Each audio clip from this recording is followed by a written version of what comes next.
Hello viewers, हम आज पढ़ेंगे क्लास 10 का चैप्टर नंबर 1 जो है रियल नंबर्स। तो रियल नंबर्स को हमें समझने के लिए हमको पहले नंबर सिस्टम समझना पड़ेगा। सारे नंबर्स जो होते हैं उनके बारे में पढ़ना पड़ेगा। तो हम पहले नंबर सिस्टम करेंगे, उसके बाद यूक्लिड डिवीज़न एल्गोरिथम को समझेंगे, उसके बाद यूक्लिड डिवीज़न लेमा पढ़ेंगे। तो चलिए शुरू करते हैं। तो पहला जो नंबर होता है वो होता है नेचुरल नंबर्स।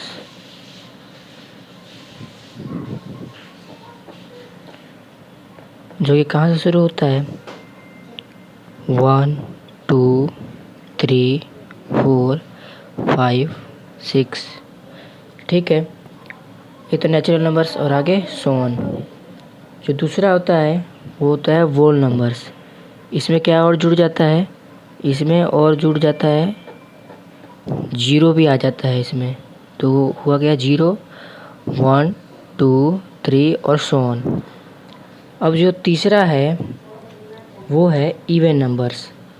इवन नंबर्स जो होते हैं, जो 2 से डिवाइड हो जाते हैं उनको बोलते हैं इवन नंबर्स।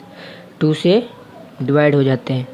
जो इवन नंबर कौन कौन से होते हैं 2 4 6 8 10 और आगे 12 14 16 आगे सोन।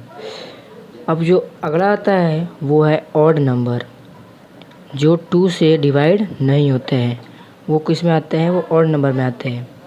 तो ऑड नंबर कौन कौन से होते हैं 1 3 5 7 और फिर आपका आता है 9 11 13 और आगे सोन। अब जो अगला जो नंबर आता है वो है रैशनल नंबर। ठीक है, नहीं सॉरी, पहले हम ये प्राइम नंबर समझ लेते हैं। प्राइम नंबर कौन कौन से होते हैं, जो 1 से और खुद से डिवाइड होते हैं। जैसे 1 2 3 5 7 और 11 13, ये होते हैं प्राइम नंबर्स जो खुद से और 1 से डिवाइड होते हैं। अब जो अगला नंबर है वो है कंपोजिट नंबर, जो खुद से भी हो जाते हैं और दूसरों नंबर से भी डिवाइड हो जाते हैं। जैसे 4 6 8 10 12 आगे सोन। ठीक है, तो कंपोजिट नंबर समझ लिया आपने। अब जो अगला नंबर है वो है रैशनल नंबर। रैशनल नंबर वो होते हैं जो p/q की शक्ल में होते हैं। ठीक है, और जो इसमें q होता है वो 0 के इक्वल नहीं होता है। ठीक है, एंड q इज़ p/q के फॉर्म में होता है और q is not equal to 0। और क्या होता है, ये जो है एक समय के बाद ये रैशनल नंबर जैसे 1/3 होता है, 1/3 होता है और 2/5 होता है। ठीक है, और 25/5 होता है। ठीक है, तो ये इनको हम रैशनल नंबर बोलते हैं जो p/q के फॉर्म में होते हैं। ये क्या होते हैं, इसका हम डेफिनेशन लिख लेते हैं। टर्मिनेटिंग आफ्टर डेसिमल एक्सपेंशन, जो एक समय के बाद ये टर्मिनेट हो जाते हैं या फिर रिपीट होते रहते हैं। ठीक है, अब जो अगला आता है वो है इरेशनल नंबर। इरेशनल नंबर कौन कौन से होते हैं, इरेशनल नंबर जो होते हैं वो होते हैं जिनके ऊपर रूट लगा रहता है। √2 √3 √4 √5, ये नंबर वो होते हैं जो ना कटते हैं और ना रिपीट होते हैं। तो इनकी डेफिनेशन भी लिख देते हैं। Not terminating and not repeating. तो ये ना आगे कटते हैं और ना रिपीट होते हैं। ठीक है, तो इनको हमने इरेशनल का नाम दिया है। अब आ जाते हैं रियल नंबर पे। रियल नंबर्स ये दोनों चीज़ से जो हमने पढ़ा अभी, रैशनल नंबर और इरेशनल नंबर को मिलाकर बनता है रियल नंबर्स। कैसे? देखो, जैसे जो भी हमने ये ऊपर जो पढ़ा है, ये जो भी ऊपर 1 2 3 4 5 जो भी whole number, natural number, even number, odd number, ये सब जो है ये रैशनल नंबर भी होते हैं। ठीक है, अब आप पूछोगे कैसे? जैसे मान लो कोई नंबर है 2 है, 3 है, तो जैसे हम लोग किसी का एलसीएम लेते हैं जैसे, ठीक है। जैसे मान लो एक के नीचे जैसे हमको इसको ऐड करना है, ठीक है, इसके 3/5 के नीचे है 6, तो हम लोग पहले इसको ऐड करना है, जैसे फ्रैक्शन को ऐड करना होता है तो हम पहले इसको क्या करते हैं, हम नीचे एलसीएम लेते हैं ना, तो हम 2 को नीचे क्या मान लेते हैं, कुछ नहीं होता तो 1 मान लेते हैं। ठीक है, तो इसका मतलब क्या हुआ कि ये इसके नीचे 1 है या कुछ नहीं है यानी 1 है, तो ये p/q के फॉर्म में हुआ। ठीक है, p/q के फॉर्म में हुआ ये, तो फिर ये जो है ये रैशनल नंबर हुआ।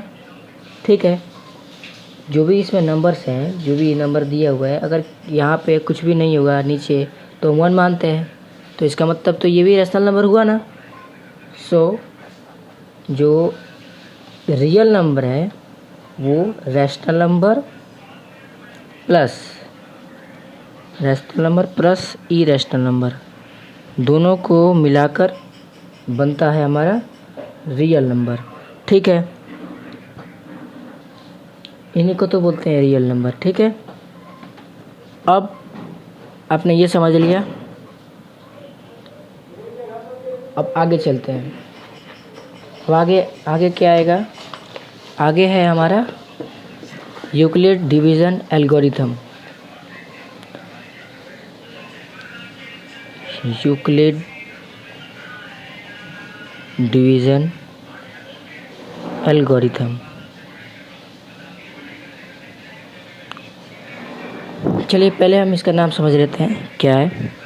जो ये यूक्लिड है, ठीक है, ये एक मैथमेटिशियन थे जिन्होंने हमको ये लॉन्ग डिवीज़न मेथड दिया था। जैसे कि HCF हमको अगर निकालना हो, ठीक है, तो हमको जैसे हम क्या करते थे, हम लोग पहले उसका वो लेते थे, एलसीएम लेते थे, उसके बाद हम उसका प्राइम फैक्टर निकालते थे। ठीक है, और उसका HCF हम पता करते थे।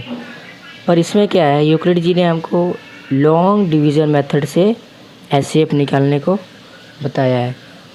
तो हम लोग तो जो ये यूक्लिड है वो एक साइंटिस्ट थे जिन्होंने हमको लॉन्ग डिवीज़न करने का मेथड बताया था, जिससे हम HCF फाइंड कर सकते थे। ठीक है, तो क्या हुआ, ये यूक्लिड द्वारा दिया गया एल्गोरिथम, ठीक है, डिवाइड करने का एल्गोरिथम जो यूक्लिड जी ने हमको दिया है। ठीक है, तो इन्होंने जो मेथड दिया था वो ये था, जैसे देखो हमको 2 नंबर दिए हुए हैं, 25 दिया हुआ है और हमको कौन से दिए नंबर, हमको 10 दे रखा है। ठीक है, तो हमको पहले इसका प्राइम फैक्टर निकालना पड़ेंगे। प्राइम फैक्टर हम पहले इसका निकालेंगे। हम लोग पहले कैसे करते थे, इसका प्राइम फैक्टर पहले निकालते थे। जैसे 25 किस टेबल में आते हैं, 25 आता है, 5 में आता है, 1 तो आता ही है तो उसको तो मानेंगे नहीं। ठीक है, 5 आता है, 5 में आता है, और अगला किस में आता है, अगला आता है 25 में। ठीक है, ये 2 ही टेबल में आते हैं। अब जो 10 है वो किस में आता है, 1 में आता है, और 2 में आता है, और 5 में आता है, और ये खुद 10 में आता है। ठीक है, तो इसमें हम कॉमन फैक्टर देख लेंगे कौन कौन से कॉमन फैक्टर। एक ये 5 है इसमें और इसमें 5 है, तो हम पता कर सकते हैं कि HCF जो है इसमें यानी हाईएस्ट कॉमन फैक्टर, जो ज़्यादा हाईएस्ट तो यही है, एक ही निकला ये। सो हमारा HCF क्या हुआ, 5। अब मैं आपको इसको यूक्लिड डिवीज़न एल्गोरिथम में करके दिखाता हूँ। पहले हम क्या करेंगे, हम लोग इसमें से हम पहले बड़ा जो नंबर है वो लेंगे। तो बड़ा नंबर कौन सा है, 25 है। 25 को हम लोग इसको अंदर ले लेंगे और इसको 10 से डिवाइड करेंगे। तो 10 के टेबल में 25 कब आते हैं, हम इससे कम लेंगे, फिर 25 तो आता नहीं है तो 2 से लेंगे, 20 नीचे आएगा 5। अब क्या है, अब हम लोग इसको जो है, जो ये हमारा डिवीज़र है, इसको हम इस पर उतार देंगे। यहाँ पे हमने इसको उतार दिया, फिर किससे जाएगा, ये जाएगा 2 से, 5 2 जा 10। अब जो हमारी ये जो नंबर आया यहाँ पे, इसका जो लास्ट में जो डिवाइज़र होगा वो हमारा होगा HCF। ठीक है, तो HCF क्या था, यहाँ पे 5 था और ये भी 5 है। ठीक है,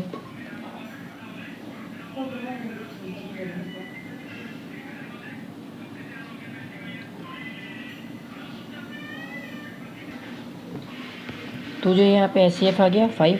ठीक है, तो ये होता है यूक्लिड डिवीज़न एल्गोरिथम।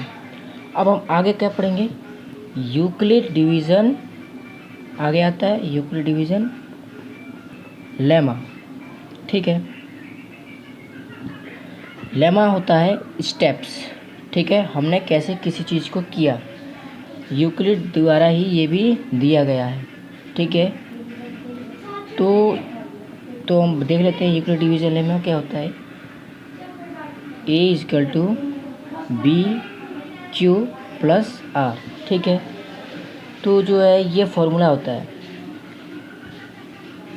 तो हमको इसको पहले इसमें उतार लेंगे। ठीक है, जैसे ये नंबर दिया हुआ, ये हमारा, हमने इसको डिवाइड किया है। ठीक है, तो ये हम इसको इसमें दर्शा सकते हैं, इसके ऊपर लिखकर दर्शा सकते हैं। जैसे यहाँ पे 25 है, A है, A हमारा ये जो नाम है, जो 25 है, ये है A। ठीक है, और जो B है, B हमारा डिवाइज़र है और ये क्वोशिएंट है, और जो R है वो है रिमाइंडर। ये 5 जो है ये रिमाइंडर है। ठीक है, अब हम इसको इसमें कैसे लिखेंगे, 25 = B है हमारा 10, तो यहाँ पे जो Q है वो है 2, यानी कुछ नहीं है तो इंटू लगेगा 2 प्लस R हमारा कितना है 5। तो ये हो गया। अब जैसे दूसरा भी है, यहाँ पे मैंने दूसरा नीचे उतारा है, इसको तो डिवाइड किया है, तो हम वो भी चीज़ यहाँ पे लिखेंगे। ठीक है, इसके नीचे लिखेंगे।